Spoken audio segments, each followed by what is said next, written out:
P सकते हैं। उन्होंने वचन खाए शपथ लिया कि जिस समाज के लोग, मेरे बहुजन समाज के लोग पाने के लिए दर ठोकर खाते हैं, एक दिन उनके घर में हम चब्बाकल हलवाएंगे। और बाबा साहब ने चब्बाकल हलवाया। साथियों, हमें बहुत खुशी होती है, बहुत अच्छा लगता है कि जब हमारे समाज के लोग, जब हम कुछ बोलते हैं, कुछ सुनते हैं, तो हमारे माताएं बहन यहाँ पे बैठती है और बात को अनुभव करती है। आप खास करके हम महिलाओं के लिए बोल रहे हैं कि इस देश में सबसे ज्यादा किसी को प्रताड़ित किया जाता है, गुलाम बनाया गया है, तो केवल महिलाओं को बनाया गया है।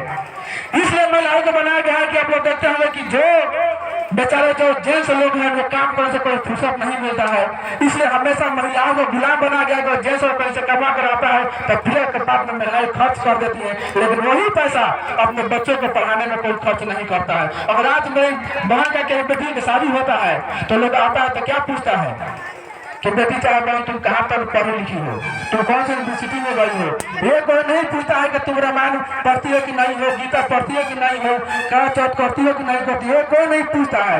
अगर आपको आगे बढ़ना है तो बाबा साहब के विचार पर चलिए और बाबा साहब जो सपना जो है उसको आगे बढ़ाइए।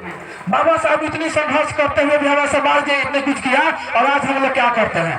बहुत सारे लोग नेता आते हैं, भाषण दे के चले जाते हैं, लेकिन भाषण से कुछ होने वाला नहीं है। बाबा साहब ने कहा कि मुझे मूर्ति में मत ढूंढो, मुझे किताबों में ढूंढो। तो हमें मूर्ति में नहीं किताबों में ढूंढना पड़ेगा, तब तक अपने समाज का कल्याण होगा, मेरा कल्याण होगा।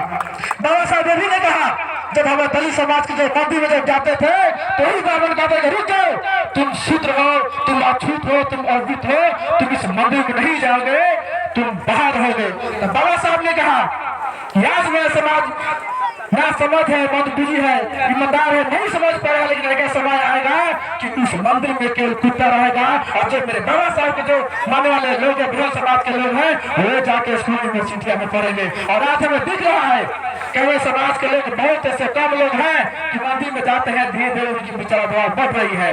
तो इसलिए आपको कल्याण बाबा साहब ने स्पष्ट कहा है। हमारे माताएं बहन यहाँ पर बैठी हुई है, बड़ा अच्छा लग रहा है। माताएं बहने आप लोग पूजा पाठ करती है ना, तो पूजा पाठ करती है तो काली की पूजा पाठ करती है।